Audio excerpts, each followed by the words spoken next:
మనం నేర్చుకోవలసింది ప్రేమ, మనం నేర్చుకోవలసింది త్యాగం. నిన్ను వలె నీ పొరుగువాన్ని ప్రేమించుమన్న మాటలో ఎవరిని మనము దూషించకూడదు, ద్వేషించకూడదు.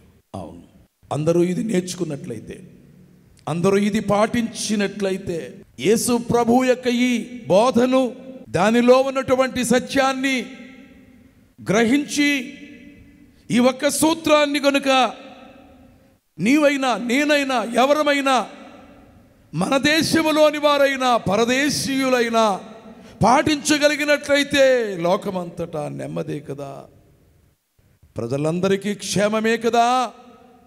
కలహములు, యుద్ధములు, ఆయుధములతో పని లేకుండానే ప్రపంచమంతా శాంతితో బ్రతకగలదు కదా. మాటి మాటికి నన్ను నేను ప్రశ్నించుకుంటూ, అయ్యో ఏమిటి ఇలాగున్నది సమాజము. కడకు యేసుక్రీస్తు వారి యొక్క మాటను ప్రపంచము అంగీకరించి ఆ సూత్రమును పాటించగలిగినట్లయితే అంతా శాంతియే కదా. కానీ అంతకంతకు అశాంతి ప్రబలుచున్నదే, విద్వేషములు ఎక్కువగుచున్నవే. యేసు ప్రభువా, నీవు రావాలి, నీవు వస్తే 1000 సంవత్సరములు పరిపాలన చేస్తావని బైబిల్ గ్రంథాన్ని బట్టి మేము తెలుసుకుంటున్నాం కనుక త్వరగా నీవు రావాలి. నీ సంఘాన్ని కొనిపోయి శాంతి రాజ్యములో, సమాధాన రాజ్యములో, మరణము లేని లోకములో ఏడుపైనను,